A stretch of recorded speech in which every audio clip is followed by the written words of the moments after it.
الحمد للہ رب العالمین، الصلاة والسلام علی رسولہ النبی الکریم وعلی آلہ واصحابہ اجمعین۔ الحمد للہ، الحمد للہ رب العالمین، الحمد للہ الذی ہدانا لہذا وما کنا لنہتدی لولا ان ہدانا اللہ۔ رب اشرح لی صدری ویسر لی امری واحلل عقدۃ من لسانی یفقہوا قولی، آمین یا رب العالمین۔ اچھا، اب آپ مجھے ایک بات بتائیں کہ اکثر لوگ آپ میں سے تقریباً روزانہ پڑھتے ہوں گے سورہ یاسین، یہ بات ٹھیک ہے؟ جی بالکل سر۔ اچھا، اب آپ مجھے یہ بتائیں کہ سورہ یاسین آپ سمجھ کے پڑھتے ہیں یا ایسے ہی ثواب کے لیے پڑھتے ہیں؟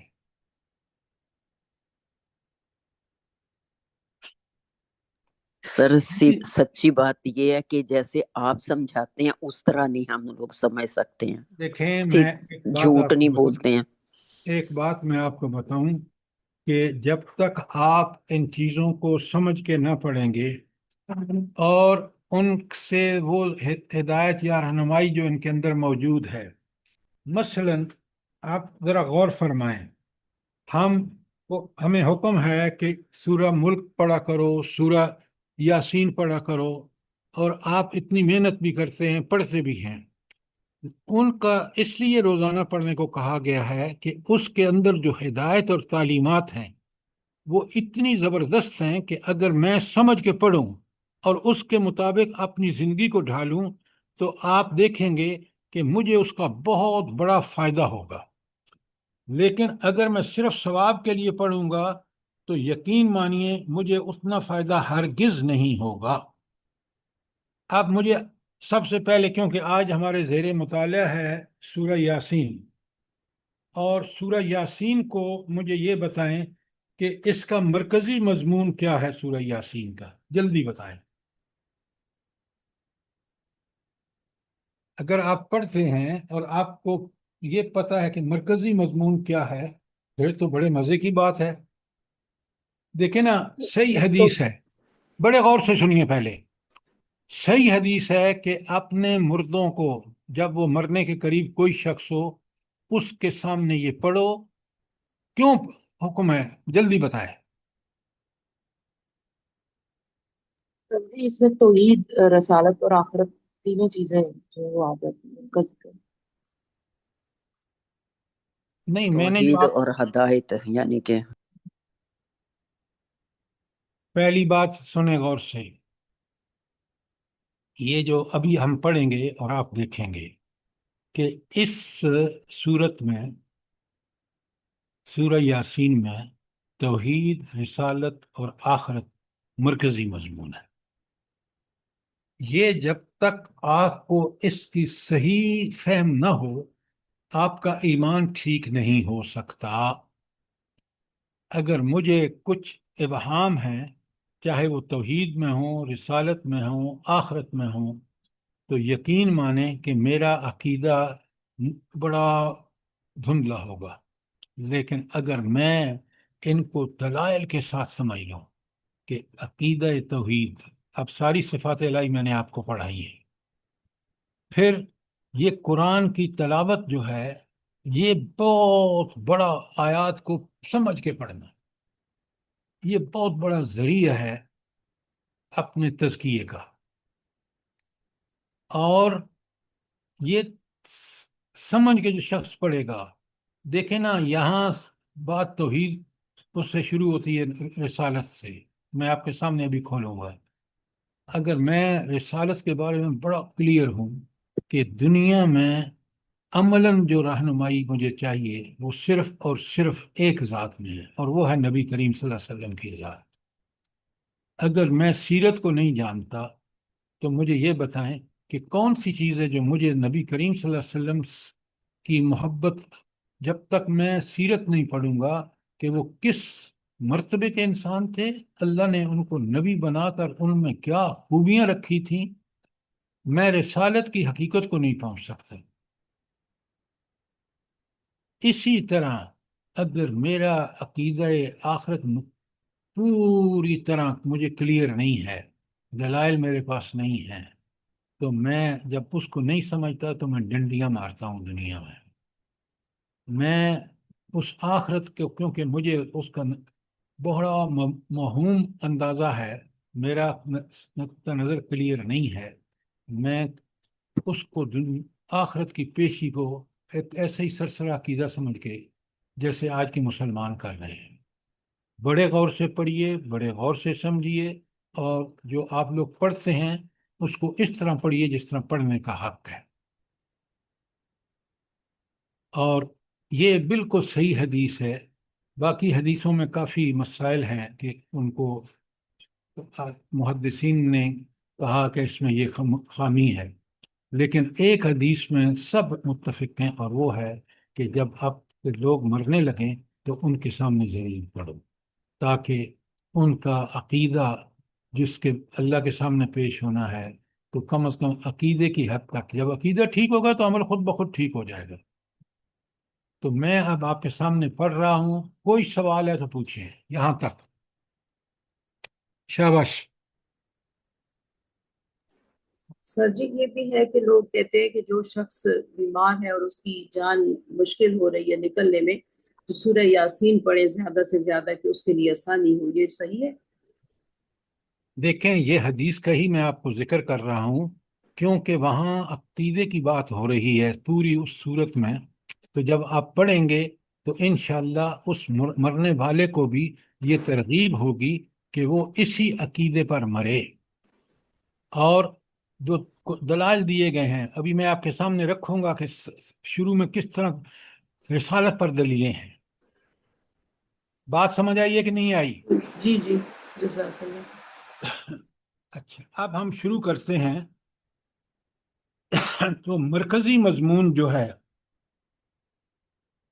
اس صورت کا وہ آپ نے دیکھ لیا کہ مرکزی مضمون جو ہے وہ توحید، رسالت اور آخرت ہے. یہ بات آپ کی سمجھ میں آ گئی؟ جلدی بتائیں. جی سر جی. اچھا، اب اگر ہمیں یہ بات سمجھ میں آ گئی ہے تو اگلی بات بالکل شروع پہلے عقیدہ رسالت سے ہے. ہمیں توحید کس نے بتائی ہے؟ کس نے توحید کے بارے میں ہمیں بتایا ہے؟ جلدی بتائیں. نبی کریم صلی اللہ نبی علیہ صلی اللہ نبی علیہ کریم وسلم. صلی اللہ نبی علیہ پاک. وسلم نے. تو اگر توحید پہ ہمارا ایمان ٹھیک ہے، اور توحید کا تقاضا کیا ہے؟ وہ حدیث کہ تمہیں سب سے زیادہ محبت نبی کریم صلی اللہ علیہ وآلہ وسلم سے ہونی چاہیے. اگر یہ محبت ہوگی، آپ ہر قربانی اس ہستی کے لیے دینے کے لیے تیار ہوں گے. آپ ہر اس عمل کو سب سے بہترین عمل سمجھیں گے جو اس رول ماڈل کا عمل ہے. لہذا سب سے پہلے سنیں آیت، کتنی زبردست آیت ہے. اللہ تعالیٰ فرماتے ہیں یاسین والقرآن الحکیم. قرآن کیسی کتاب ہے بولا؟ جلدی بتائیں. القرآن الحکیم. حکمت سے بھری ہوئی کتاب. حکمت سے بھری ہوئی. اب ذرا یہاں رک کے سوچیں، اللہ تعالیٰ بھی حکیم اور اس کا کلام بھی حکیم. اب اس میں کیا حکمتیں ہیں ذرا جلدی بتائیں.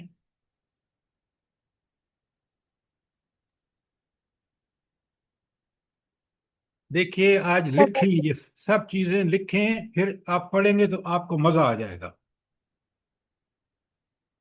انسان کے اندر جو بصیرت پیدا ہوتی ہے نا، بصیرت یہ چیزوں کی حقیقت سے آگاہ ہو جانا، وہ صرف قرآن کے علم سے ہوتی ہے.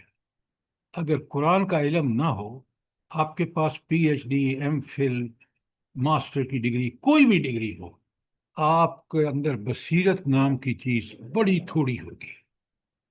لیکن اگر قرآن سمجھ کے پڑھتے ہیں تو آپ کے اندر بصیرت ہوگی.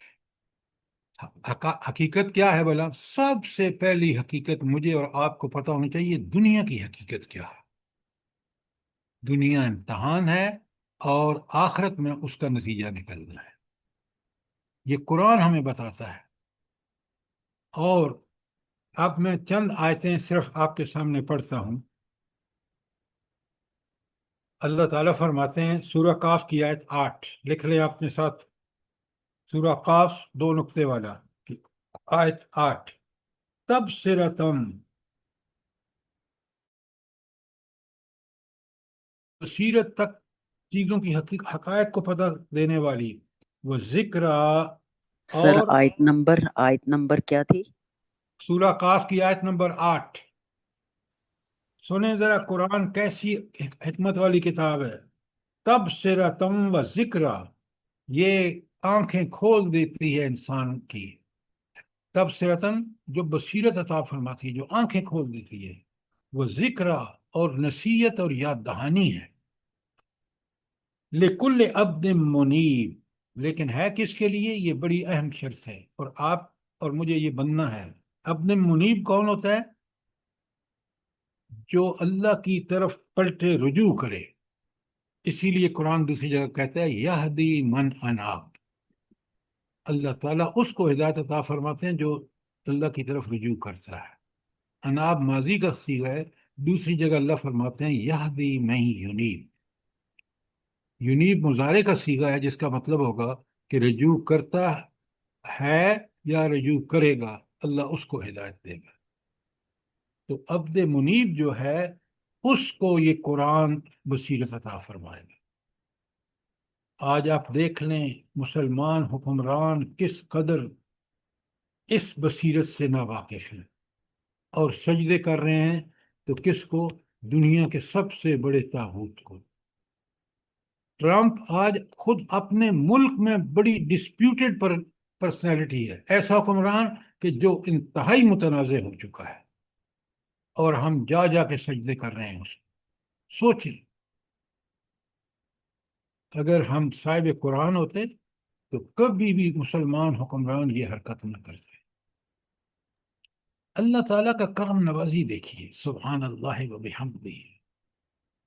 یہود نے مغرب کو، چاہے وہ یورپ ہو یا امریکہ ہو، اس کو غلام بنا رکھا تھا اپنی پیسے، دولت مندی، اکنامک کنڈیشنز اور ٹیکنالوجی کی وجہ سے. سب سے پہلے اللہ تعالیٰ نے اٹھایا ہمارے مجاہدین نے غزہ کو. انہوں نے ساری دنیا کے سامنے بتا دیا کہ دیکھ لو یہ ہے جس سے تم ڈرتے ہو. اس کے بعد یہ جو حملہ ایران پر کیا ہے اسرائیل نے، اس کا خیال تھا کہ تہس نہس ہو جائے گا جب ہم ان کے سارے مار دیں گے، عسکری رہنما بھی اور سائنٹسٹ بھی، جتنے نیوکلیئر سائنٹسٹ ہیں. اس کے پاس رہ کیا جائے گا؟ اللہ اکبر، اللہ اکبر. دیکھے رب کے کمال. اسی یہ دنیا کو اب ہضم نہیں ہو رہا. یہ 2 ایشوز جو ہیں نا، ایک کہ پاکستان نے کس طرح اللہ تعالیٰ کی مدد سے انڈیا کی ٹھکائی کی، اور پھر کس طرح ایران نے پلٹ کر ایسے حملے کیے کہ اب اسرائیل چھپ رہا ہے. اللہ اکبر. یہ ہے یہ قرآن کیسی رہنمائی کرتا ہے، کیسی بصیرت عطا فرماتا ہے. آپ دیکھیں کہ نہتھے بھوکے ننگے افغانیوں نے کس طرح امریکہ کو شکست دی. کبھی سوچا کریں کہ یہ اللہ کی کتاب کتنی انسان کو بصیرت. تو اسی لیے اللہ کہتے ہیں کاف والقرآن، یاسین والقرآن الحکیم. یہ حکمت بھرا قرآن ہے. یہ جو اس کا علم حاصل کرتا ہے اور اس کے مطابق عمل کرتا ہے، اللہ اس کو بھی حکیم بنا دیتا ہے. وہ بھی بڑا عقل والا اور حکمت والا، وہ اولو الالباب میں سے ہو جاتے ہیں. اور اللہ دوسری جگہ کہتے ہیں کہ جو وَاعْتَصِمُوا بِحَبْلِ اللَّهِ جَمِيعًا، اللہ کی اس رسی قرآن کے ساتھ پوری طرح اس کو پکڑ لو. تو اللہ کہتے ہیں کہ پھر گارنٹی ہے میری ہیلپ کی. ایک تو یہ قرآن اس وجہ سے حکمت والا ہے، جیسے اللہ تعالیٰ خود حکیم ہے، یہ اس کا کلام ہے. اگر آپ کو حکمت چاہیے تو آپ اسی کو پڑھیں، سمجھیں، اس کے مطابق عمل کریں، انشاءاللہ آپ کو حکمت مل جائے گی۔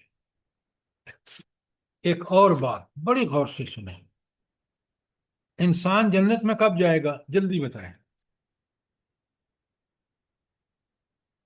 بتائیں، جلدی سے سر جب بتائیں۔ وہ اللہ تعالیٰ کے بتائے ہوئے احکامات کے مطابق اپنی پوری زندگی گزارے گا، یعنی 24 گھنٹے اس کی غلامی میں رہے گا، تو ہر حکم کی۔ وہ احکامات کہاں پر ہیں؟ سر جی قرآن کے اندر ہے وہ تو، قرآن و قرآن سنت میں ہیں۔ حکیم۔ آپ جی اس طرح بولتے ہیں، جواب دیتے ہیں جیسے بھائی قرآن و سنت میں ہے۔ جو شخص قرآن و سنت پر عمل کرے گا، بڑے غور سے سنیں، دنیا اور آخرت دونوں میں کامیاب ہوگا۔ دیکھ رہے ہیں نبی کریم صلی اللہ علیہ وسلم کو، یتیم پیدا ہوئے، کیا عجیب و غریب صورتحال ہے، لیکن نبوت کے بعد مکے میں کس قدر مخالفتیں ہیں۔ اللہ تعالیٰ ٹھیک 13 سال مکے میں گزارنے کے بعد جب مدینہ پہنچتے ہیں تو حکمران بن جاتے ہیں، اور ٹھیک ہجرت کے 8ویں سال آپ پڑھیں گے سیرت میں کہ آپ صلی اللہ علیہ وسلم نے مکے کو فتح کر لیا، اور 6 سال ہجرت کے جو صلح حدیبیہ ہوئی ہے، اس میں جس شخص کو وہ سمجھتے نعوذ باللہ جھوٹا ہے، نعوذ باللہ یہ تو بڑا گھٹیا بندہ ہے نبوت کے اعلان کے بعد، وہی شخص ان کو اس طرح برابری پہ آ جاتا ہے صلح حدیبیہ میں کہ وہ مان لیتے ہیں کہ یہ آج عرب کی ایک طاقت ہے۔ یہ سارے قرآن حکیم کے اثرات ہیں۔ اچھا، پھر آپ دیکھیں اللہ تعالیٰ کمال ارشاد فرماتے ہیں۔ میں نے سورہ کاف کی آیت 8 آپ کو لکھوائی ہے، اب ایک اور آیت لکھ لیں، بہت ساری آیتیں میں صرف چند آپ کے سامنے رکھوں گا۔ سورہ جاسیہ کی آیت 20 لکھ لی آپ نے؟ جاسیہ کی آیت 20، ہائے ہائے، ذرا آپ سنیں، کبھی غور سے پڑھے نا قرآن تو پھر ہمیں پتہ چلتا ہے۔ ھذا بصائر للناس، یہ قرآن بصیرت کی روشنیوں کا جو ہے مجموعہ ہے، بصائر للناس۔ اور دوسرا کیا ہے؟ ہدم، ہدایت ہے، وہ رحمہ، اور رحمت ہے، لیکن کس کے لیے؟ لقوم یوقنون، ان لوگوں کے لیے جو اس پر پوری طرح یقین رکھتے ہیں۔ یقین کا مطلب ہے ان کی سوچ و فکر پر یہ غالب قرآن، ان کے عمل میں اسی کے احکامات کا پیروی۔ تو اللہ کہتے ہیں کہ اچھا یہ ہدایت اور رحمت کا کیا تعلق ہے؟ جلدی بتائیں۔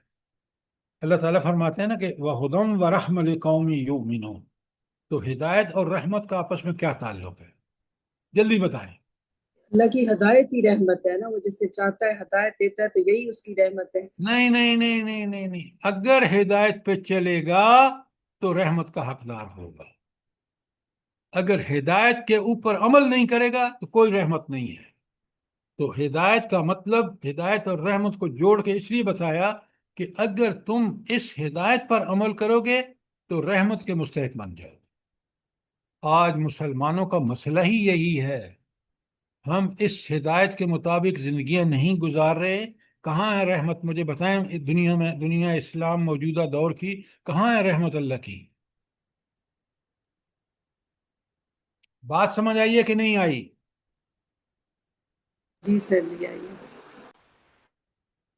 اچھا، میں نے یہ تو جاسیہ کی 20 نمبر، اب آپ لکھ لیں کچھ آیتیں جو آپ خود دیکھیں گے۔ سورہ قصص کی 43 بڑی پیاری آیت ہے۔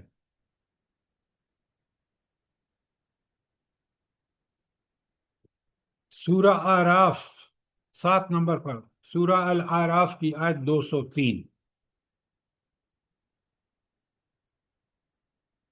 تو آپ نے دیکھا کہ یہ بات کتنی زبردست ہے۔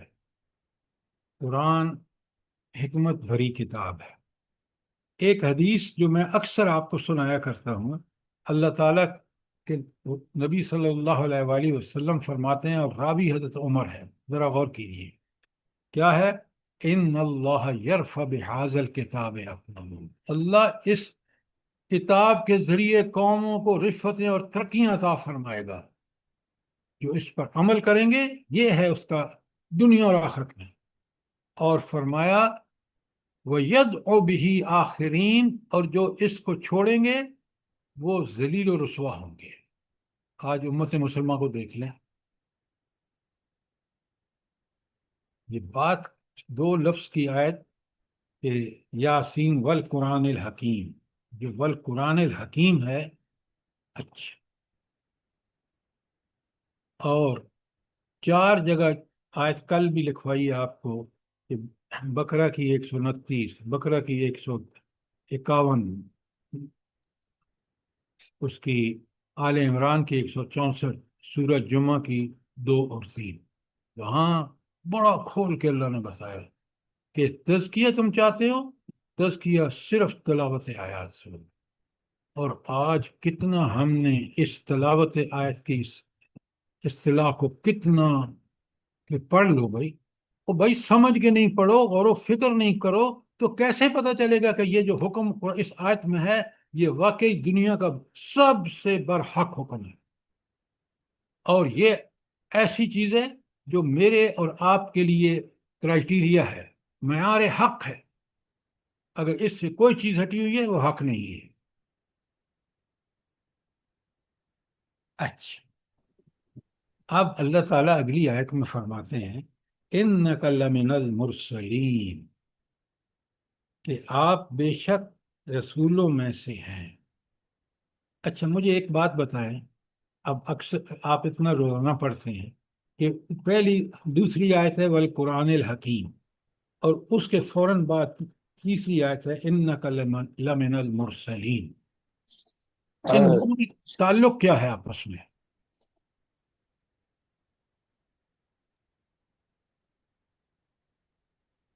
جلدی بتائیں۔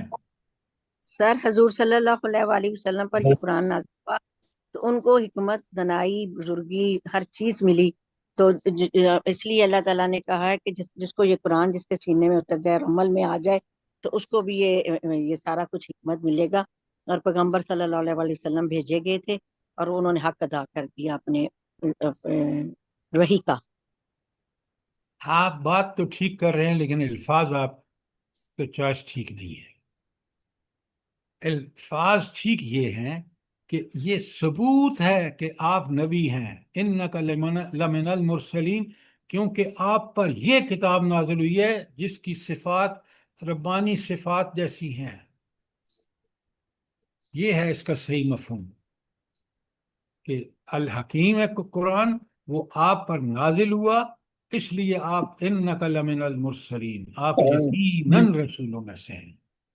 اگر یہ کتاب جو قیامت تک کے لیے انسانوں کے لیے، چاہے وہ فرد ہو یا کوئی گروہ ہو یا کوئی جماعت ہو یا پوری امت ہو، اس کے لیے اب اگر ایک کتاب ہے تو وہ قرآن ہے، وہ آپ لے کے آئے ہیں، یہ اس کا ثبوت ہے کہ اِنَّكَ لَمِنَ الْمُرْسَلِينَ، کہ آپ رسولوں میں سے ہیں۔ بات سمجھ آ گئی کہ نہیں آئی؟ جی جلدی سر، جزاک سوال جزاک کریں۔ اللہ۔ اچھا، اب چوتھی آیت ہے اَلَىٰ صِرَاطٍ مستقیم، آپ سیدھے راستے پر ہیں۔ یہ اللہ نے یہاں آیت نمبر 4 میں کیوں فرمایا کہ آپ سر یہ کسی کے مائک کھلے ہوئے ہیں، دیکھیں ان کو نہیں پتہ چلتا ہے لیکن دوسرے لوگ ڈسٹرب ہوتے ہیں۔ جب آپ کو کہیں تو پھر آپ کرتے ہیں۔ ہاں جی، یہ بتائیں کہ اَلَىٰ صِرَاطٍ مستقیم، یہ اب بڑے غور سے سنیے، آپ نے کبھی سوچ کے یہ صورت نہیں پڑھی، ثواب کے لیے پڑھ دیتے ہیں، حالانکہ یہ جن کی روزانہ تلاوت کے لیے کہا گیا ہے اس کے اندر ہمارے لیے ایسی سوچ و فکر، ایسی عمل کی ترغیب ہے کہ کسی اور چیز میں ہو نہیں سکتی۔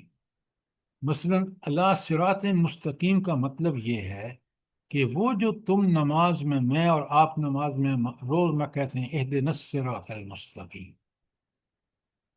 اللہ تعالیٰ کہہ رہے ہیں کہ یہ راستہ سیدھا جنت کو جاتا ہے نا، اور صراط مستقیم ہے، یہ اس پر اس وقت چل سکو گے جب تم اس نبی جو خود یہ صراط مستقیم کے لیے قرآن و سنت کا تحفہ لے کے آیا ہے اس پہ چلو گے، تو تم نبی کریم صلی اللہ علیہ وسلم کیونکہ صراط مستقیم پہ ہیں، تم بھی صراط مستقیم پہ ہوگے۔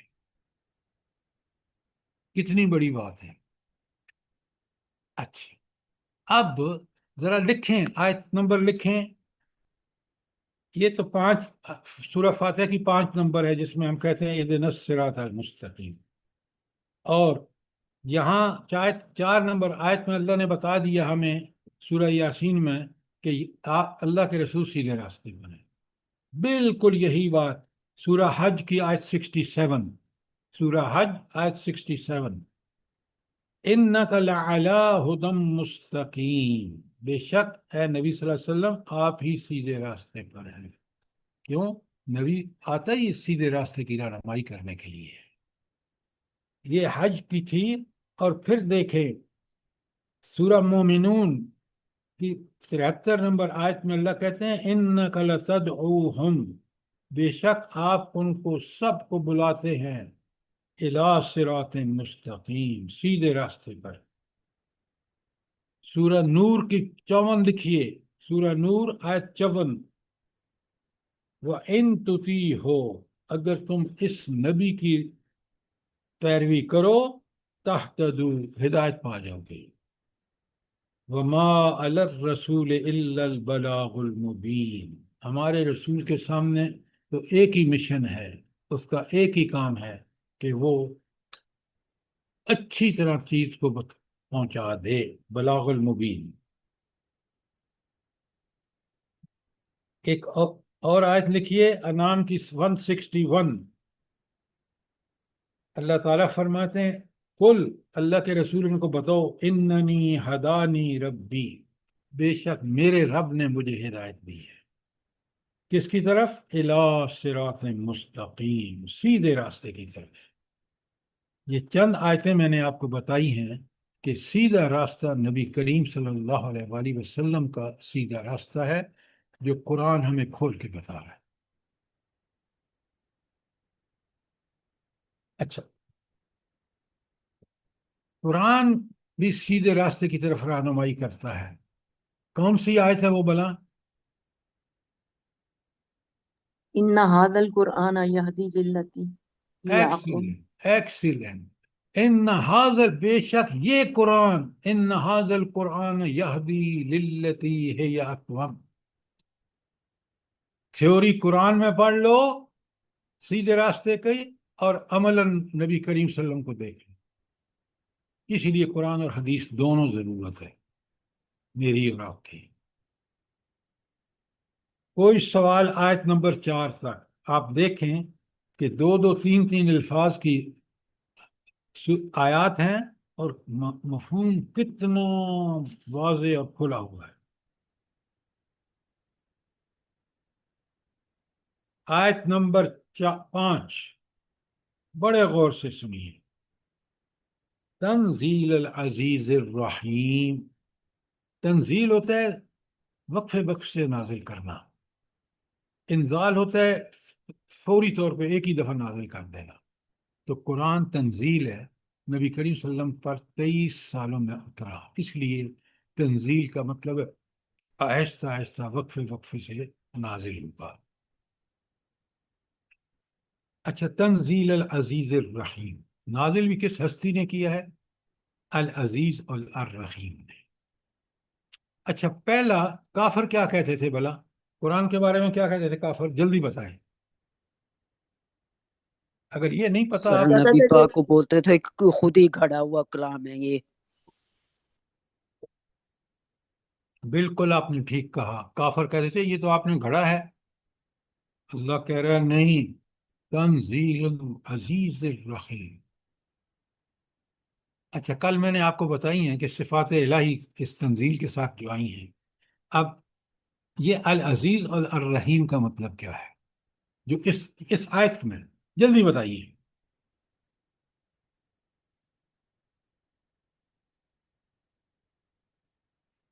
سر جی عزیز کا یہ مطلب ہے کہ آپ ذرا چپ رہیں، آپ کوئی اور بتائے.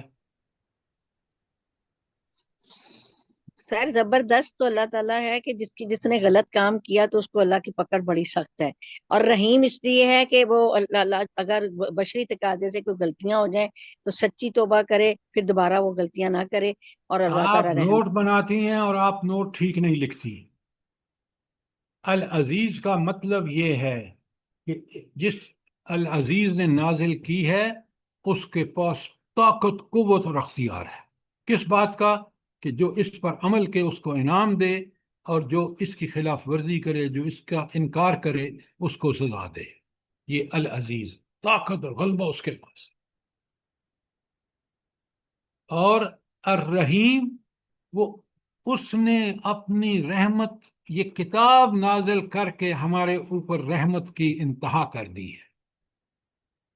اس لیے ہدم و رحمہ ابھی پڑھ چکے ہیں آپ، کہ اگر اس ہدایت پر عمل کرو گے تو رحمت کے مستحق بن جاؤ گے.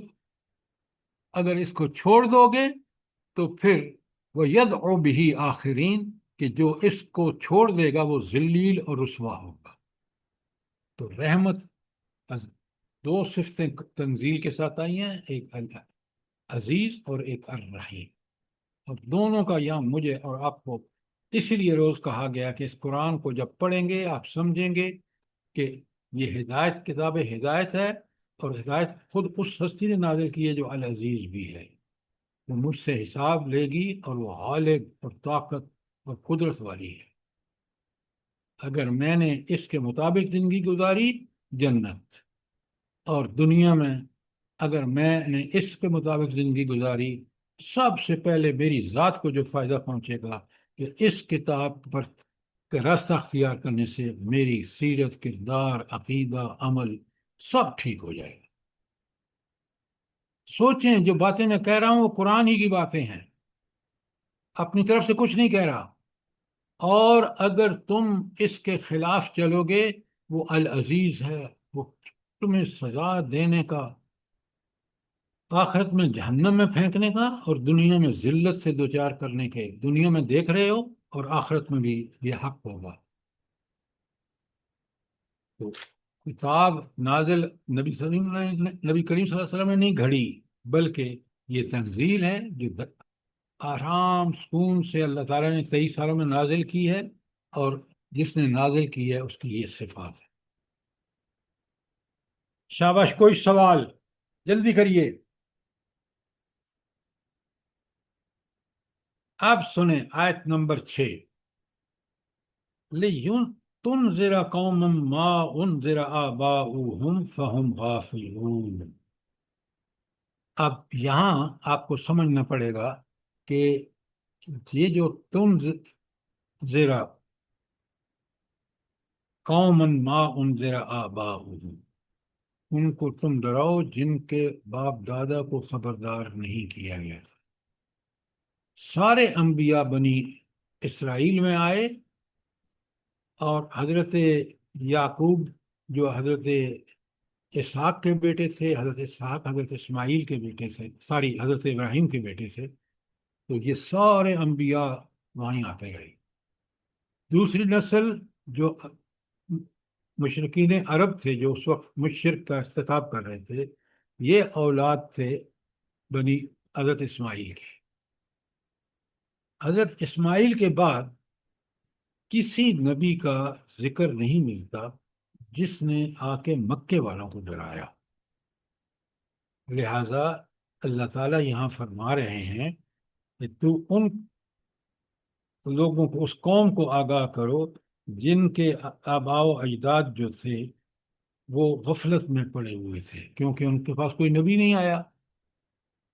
اور انہوں نے کیا کیا تھا پتہ ہے آپ کو؟ دین توحید جو ابراہیم علیہ السلام کا دین تھا، اس میں پتہ نہیں شرک کیا کیا گھسا دیا تھا.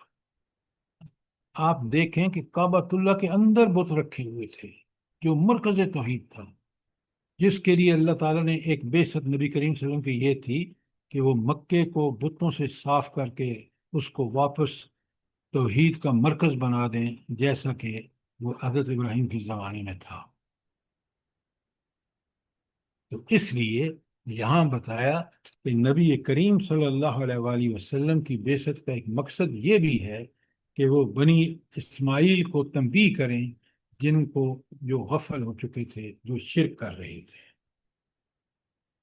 کوئی سوال آیت نمبر 6 کے بارے میں؟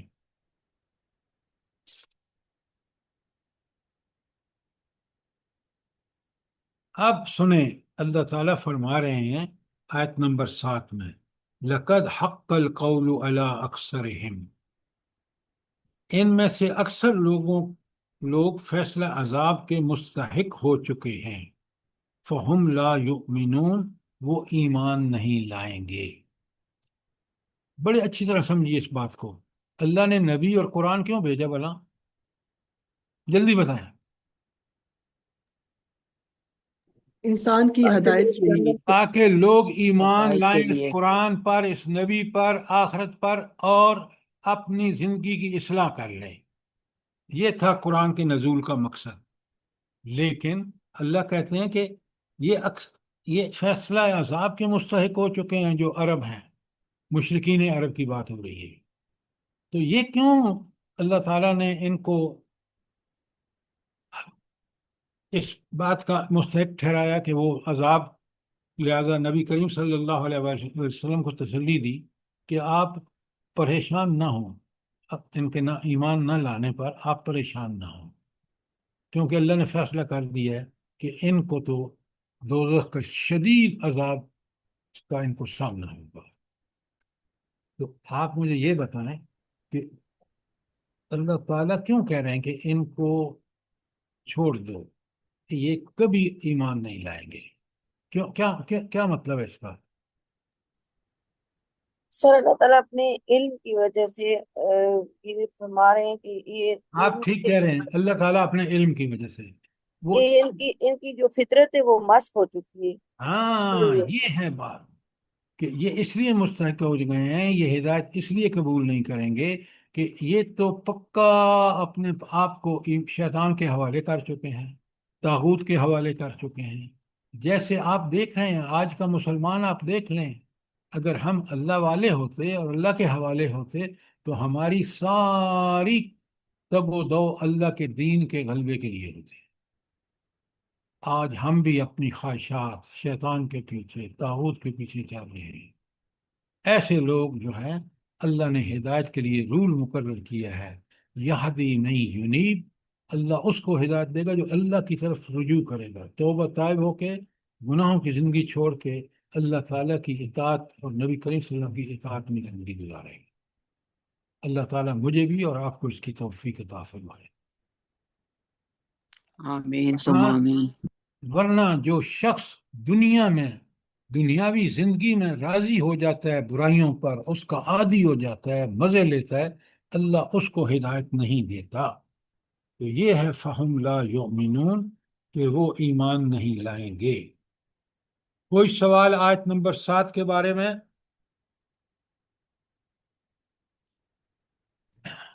اچھا، آیت نمبر 8 بڑے غور سے سنیے۔ ان جعلنا فی اعناقہم اغلالا فہی الی الاذقان فہم مقمحون، ہم نے ان کی گردنوں میں توق، اغلال کا مطلب توق، ڈال دیے ہیں جن سے وہ ٹھوڑیوں تک جکڑے گئے ہیں، اور اس لیے وہ سر اٹھائے کھڑے ہیں۔ اچھا، یہ اللہ تعالیٰ جو فرما رہے ہیں، بڑے غور سے سمجھیے، بڑی اہم باتیں ہیں کہ یہ لوگ جو ہیں اپنے گلے میں توق جب ڈال دیتے ہیں نا تو بندہ اپنا گردن کو موڑ نہیں سکتا، اور اسی کی کیفیت بیان کر رہے ہیں۔ تو یہ گمراہیوں کا توق ہے، یہ باپ دادا کی جو چھوڑی ہوئی اصول اور قاعدے، غلط ضابطے ہیں، ان پر چلنے والے لوگ ہیں۔ تو اللہ کہہ رہے ہیں کہ یہ تو حق راستے کی طرف دیکھیں گے نہیں، یہ تو بس منہ اٹھائے چلے جا رہے ہیں اپنی خواہشات کے پیچھے، شیطان کے پیچھے، طاغوت کے پیچھے چل کر۔ لہذا یہ وہ لوگ ہیں جو اللہ تعالیٰ فرما رہے ہیں کہ ان کی تو گردنیں اکڑی ہوئی ہیں۔ کیا تشبیہ دی ہے قرآن نے، ذرا دیکھیں۔ آج آپ دیکھ لیں، اب بھی ٹرمپ ہو کے گیا ہے سعودی عرب سے، قطر سے اور دبئی سے، اور آپ دیکھیں کہ کیا گندگی کی ہے ان لوگوں نے۔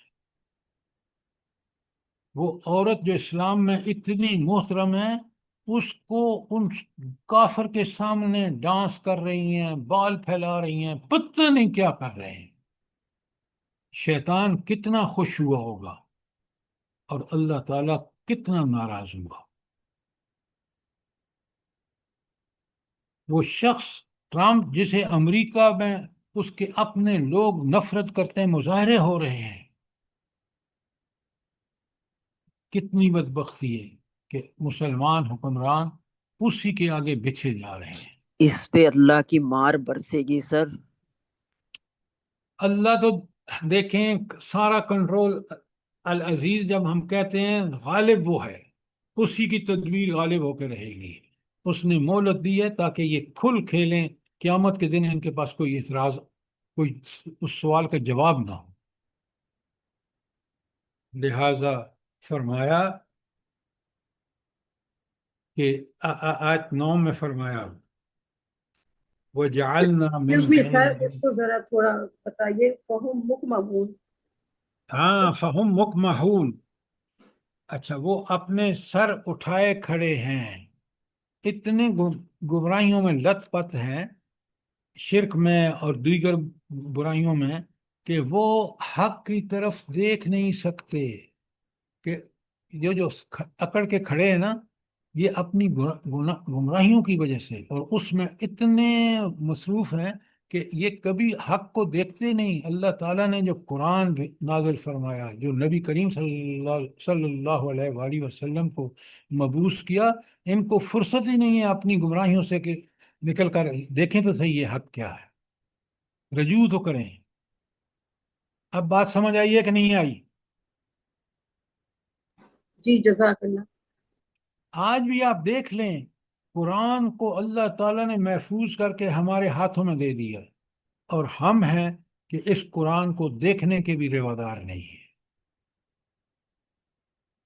ابھی ایک اسکول کے فنکشن کی آئی، سنے بڑے غور سے، تو اسکول والوں نے ایک لائبریری کھولی اور اپنے طالب علموں سے کہا کہ تم وہ کتاب لے آؤ جو تمہارے گھر میں فالتو ہیں۔ تو آپ کو پتہ ہے وہ کیا چیز لے کے آئے؟ جی وہ قرآن لے کر آئے بچے۔ اللہ اکبر، اللہ اللہ اکبر، اکبر۔ اللہ اکبر، استغفر۔ اس سے بڑی قرآن کی بے حرمتی کیا ہو سکتی ہے کہ آپ کے اور میرے گھر میں یہ قرآن پڑا ہو اور اس کے قریب بھی میں نعوذ باللہ ہم نہ جائیں، جبکہ یہ میری زندگی کا رہنما ہے، مجھے اللہ کی رحمتوں کا، اللہ کے قرب کا مستحق یہ قرآن بناتا ہے، اس کا علم اور اس پر عمل۔ سوچیں، اور ہم پڑھنے والے ثواب کے لیے پڑھتے ہیں۔ قرآن تو نازل ہوا کہ ہم اپنی اصلاح کریں اس قرآن کے مطابق، عقیدہ وہ رکھیں جو قرآن بتا رہا ہے، اور عمل اس طرح کریں جس طرح نبی کریم صلی اللہ علیہ وآلہ وسلم نے کیا ہے۔ بڑے غور سے دیکھیں اور سمجھیں بات کو کہ یہ ہم روز پڑھنے کے لیے کیوں آئی ہے۔ اب دیکھ رہے ہیں آپ کہ کس طرح کھول کھول کے بیان کر رہی ہیں۔ اب اگر کوئی اور سوال ہے تو کریں، ورنہ میں آیت 9 پڑھ رہا ہوں۔ بسم اللہ الرحمن الرحیم۔ وَجَعَلْنَا مِن بَيْنِ أَيْدِيهِمْ سَدًّا، ہم نے ایک دیوار ان کے آگے کھڑی کر دی ہے، وَمِنْ خَلْفِهِمْ سَدًّا، اور ایک دیوار ان کے پیچھے کھڑی کر دی ہے۔ فَأَغْشَيْنَاهُمْ، ہم نے ان کو ڈھانپ رکھا ہے، کور کر رکھا ہے، فَهُمْ لَا يُبْصِرُونَ، اب انہیں کچھ بھی نہیں سوچتا۔ یہ اتنے لت پت ہیں برائیوں میں، اتنے غافل ہیں اللہ تعالیٰ سے کہ ان کو کچھ بھی نہیں سوچتا سوائے اپنی خواہشات کی پیروی میں مگن ہیں، شیطان کے دوست ہیں جو ان کا کھلا دشمن ہے، اور طاغوت کے پیچھے چل رہے ہیں۔ تمام ان لوگوں کے جو اللہ تعالیٰ کے مقابلے میں کھڑے ہیں۔ تو آپ دیکھ رہے ہیں کہ قرآن نے کس طرح سمجھایا ہے مثالیں دے دے کر۔ اچھا سر یہ جی جو اوپر جو آیت ہم نے پڑھی ہے لقد حق القول علی اکثرهم فهم لا یؤمنون، یہ ان لوگوں کے بارے میں فرمایا گیا ہے؟ نہیں، آپ کی بات مجھے سمجھ میں نہیں آئی۔ سر جی جو اوپر آیت ہم نے پڑھی ہے لقد حق القول علی اکثرهم فهم لا یؤمنون، ان میں سے اکثر لوگوں پر بات ثابت ہو چکی ہے سو یہ لوگ ایمان نہ لائیں گے، تو یہ ان لوگوں کے بارے میں کہا جا رہا ہے۔ بالکل اسی وجہ آیت کی وضاحت ہے، آیت 8 کی جب آپ بات کر رہے ہیں، اور آیت جی 9 جو ابھی میں نے بتائی ہے وہ اسی کی وضاحت ہے، آیت 8 کی جی انہی جزاک لوگوں کے بارے میں ہے۔ قرآن نے کتنی بات کھول دی ہے۔ جی تو یہ ایمان نہ لانے والوں کا کہ تکبر کی تصویر ہے کہ ان کی گردن اتنی تنی ہوئی ہے کہ ان کے سر نیچے کی طرف جھک نہیں سکتے اور نہ اوپر کی طرف اٹھ سکتے ہیں، لہٰذا وہ اللہ تعالیٰ کی نشانیوں سے آنکھیں بند کر کے زندگی گزار رہے ہیں اور اپنی انا کے سوا کسی چیز کی طرف متوجہ نہیں ہوتے۔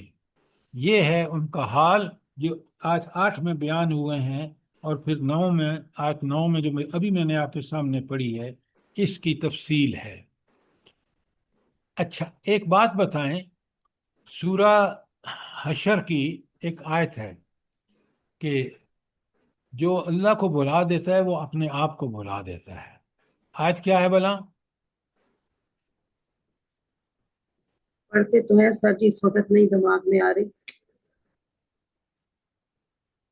جو ان تنسن اگر تم اللہ کو بھلا دو گے تو تم اپنے آپ کو بھول جاؤ گے۔ ذرا ولا اچھی طرح تكونوا سے ولا آیت کی تكونوا ولا تكونوا كالذين نسوا فلا انفسهم تکونوا، حافظ صاحب بالکل ٹھیک کہا، فلا تکونوا کالذین نسوا اللہ فانساہم انفسہم، تو جنہوں نے اللہ کو بھلا دیا انہوں نے اپنے آپ کو بھلا دیا۔ کیا مطلب ہے اس کا؟ جلدی بتائیں۔ انسان کی پیدائش بھی تو اللہ نے کی ہے نا، تو پھر انسان نے اپنے آپ کو کیا کہاں بات سے کر رکھا رہے ہیں ہے؟ آپ؟ اللہ کو اللہ تعالیٰ بھلانے، نے جن کو بات غور سے سنیں اب، اللہ تعالیٰ کو بھلا دیا تو ان کو یہ بھی پتہ نہ رہا کہ ہم دنیا میں آئے کیوں تھے۔ یہ اپنے آپ کو بھلانا، کس لیے آئے تھے، میری آخرت میں کون سی چیزیں ہیں جو میں آج کروں تاکہ آخرت اچھی ہو، میری دنیا اچھی ہو۔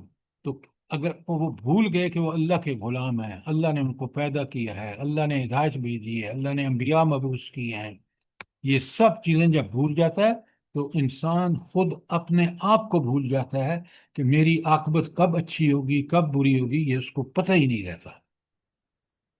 یہ ہے وہ چیز جو انسان کو اللہ سے تعلق رکھنا چاہیے، اللہ تعالیٰ کو اپنا خالق، مالک، رازق، حاکم۔ میں نے ایک پیج کا بھیجا ہے کہ اللہ سے ہمارا کیا تعلق ہونا چاہیے، اللہ کی کیا صفات ہیں، ہم کس قدر محتاج ہیں۔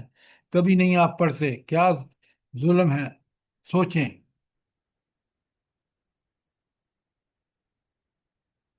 تو آیت 8 اور 9 پہ کوئی سوال ہو آپ کا؟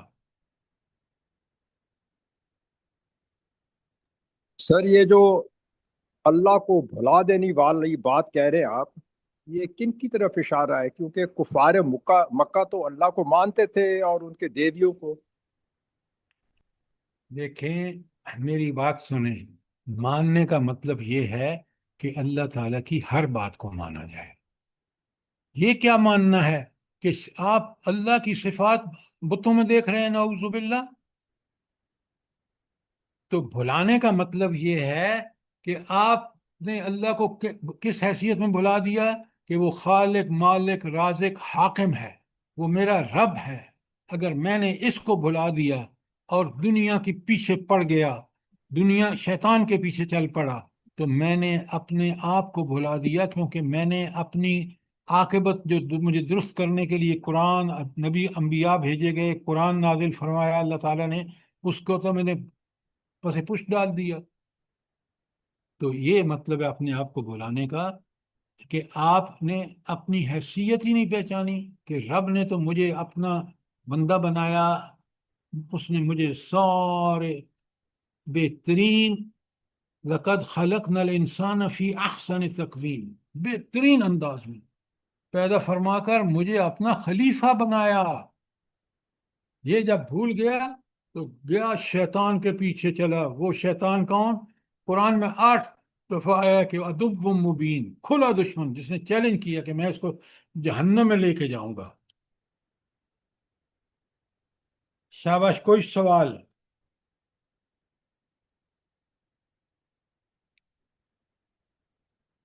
بڑی زبردست قرآن کی یہ صورت ہے سورہ یاسین، بڑی سمجھ کے پڑھیے. ہر آیت، ہر قرآن کی ہر صورت اور ہر آیت زبردست ہے. اب آیت نمبر 10 میں لایا. 10 میں ارشاد فرمایا اللہ تعالیٰ نے، بسم اللہ الرحمن الرحیم، وَسَوَاءٌ عَلَيْهِمْ، ان منکرین کے لیے برابر ہے، أَأَنذَرْتَهُمْ أَمْ لَمْ تُنذِرْهُمْ، چاہے تو ان کو خبردار کرے، ڈرائے یا نہ ڈرائے. لا یؤمنون، یہ ایمان نہیں لائیں گے. یہ اتنے دنیا میں غرق ہیں، اپنی خواہشات کو اتنا عزیز سمجھتے ہیں کہ ان کو یہ پتہ ہی نہیں کہ وہ دنیا میں اللہ تعالیٰ نے ان کو بھیجا کیوں، کامیاب کب ہوں گے، ناکام کب ہوں گے.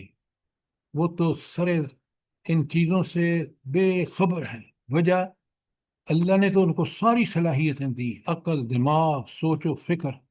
اس کو انہوں نے کبھی سوچا نہیں کہ اس دنیا میں کیوں آیا. لہذا اب جو ان کا اپنی خواہش پرستی، نفس پرستی، شہوت پرستی ہے، اس کی وجہ سے ان کا حال یہ ہو گیا ہے کہ اللہ جو حجت پوری کر رہا ہے ان پر، اتمام حجت ہو رہا ہے کہ نبی آ کے ان کو بتاتا ہے، اسی نبی کو، نبی محمد رسول اللہ صلی اللہ علیہ وسلم کو کہتے ہیں یہ تو صادق اور امین ہے نبوت سے پہلے.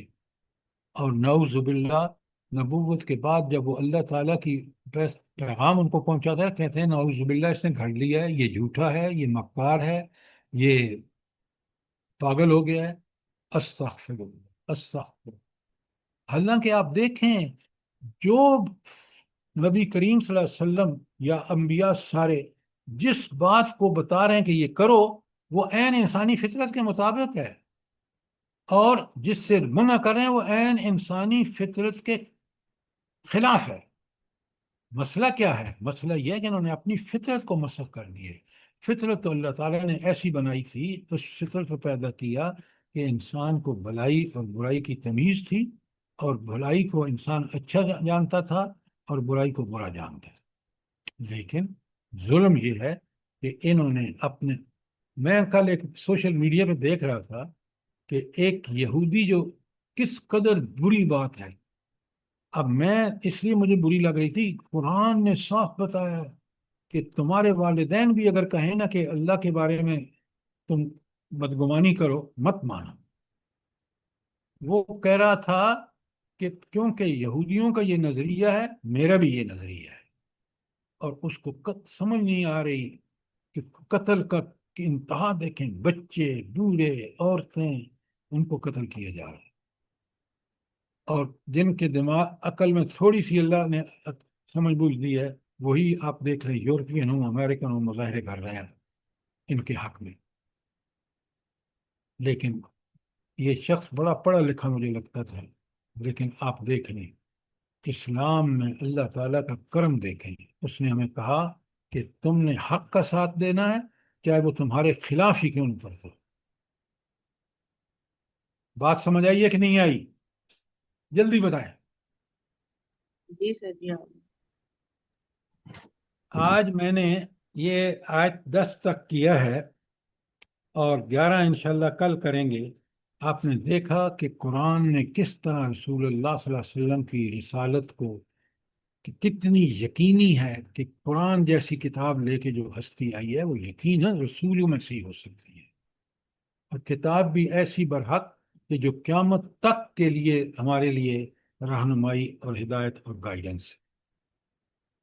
اور جو لوگوں نے قرآن کا انکار کیا یا شرک، مشرکین مکہ، ان کو بتا دیا ہمیں کلیئرلی کہ ان کی گمراہی کی سر وجہ صبح سیرت ہوگی نا، آپ ہم لوگ انشاءاللہ ہاں جی منڈے کو جی جی کریں گے. کل سیرت ہوگی، بالکل ٹھیک فرمایا آپ نے، یہ منڈے کو لیکچر ہوگا. اب آپ مہربانی کیجئے، جو 10 آیتیں میں نے پڑھائی ہیں سورہ یاسین کی، اس کے بارے میں جو کوئی سوال ہو ضرور کریں.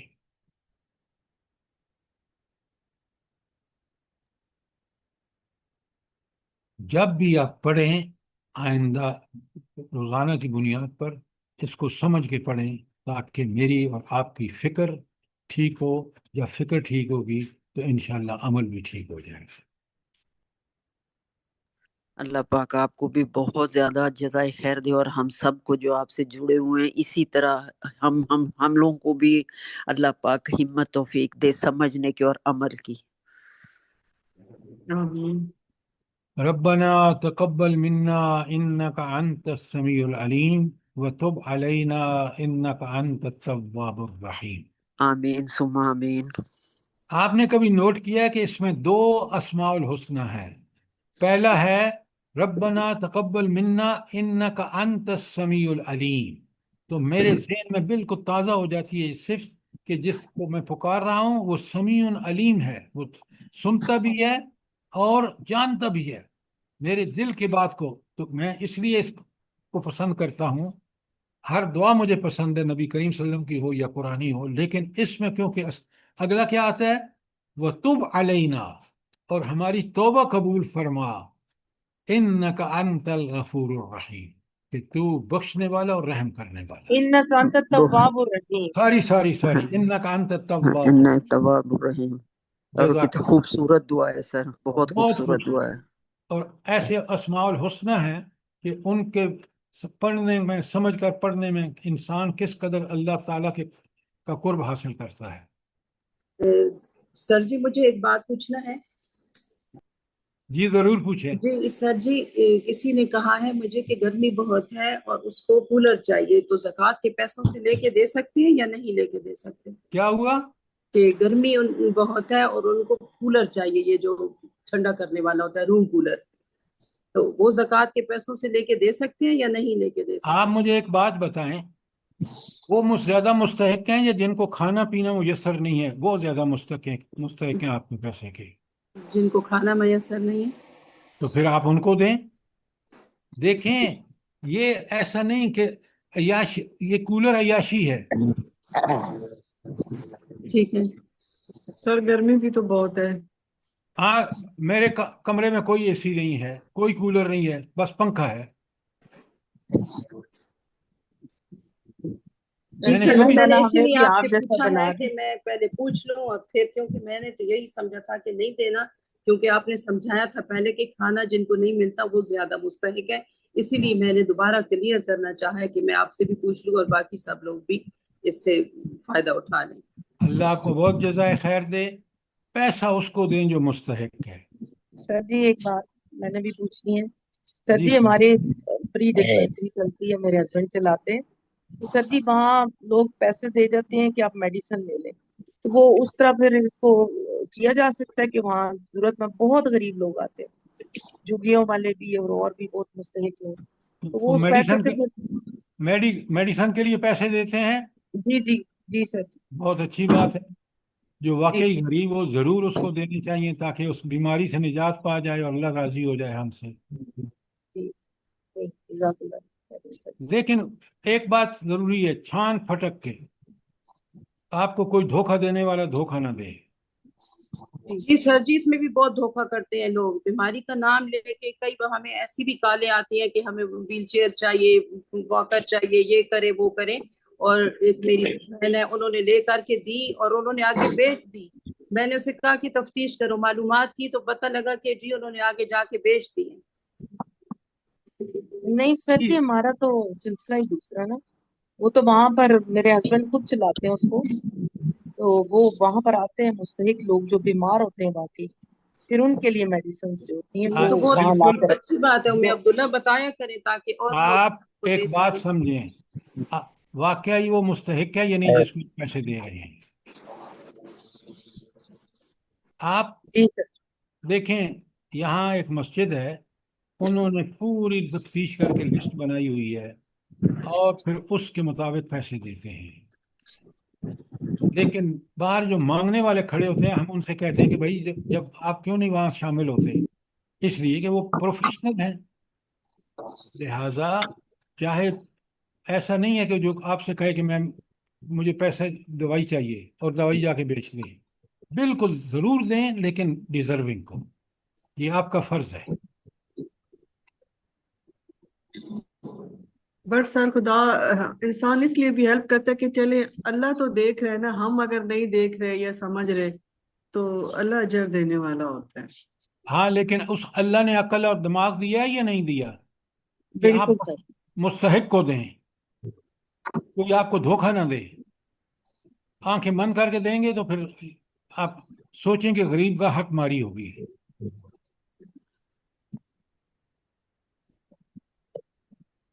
ربنا تقبل منا انك انت السميع العليم وتب علينا انك انت التواب الرحيم. جزاك الله.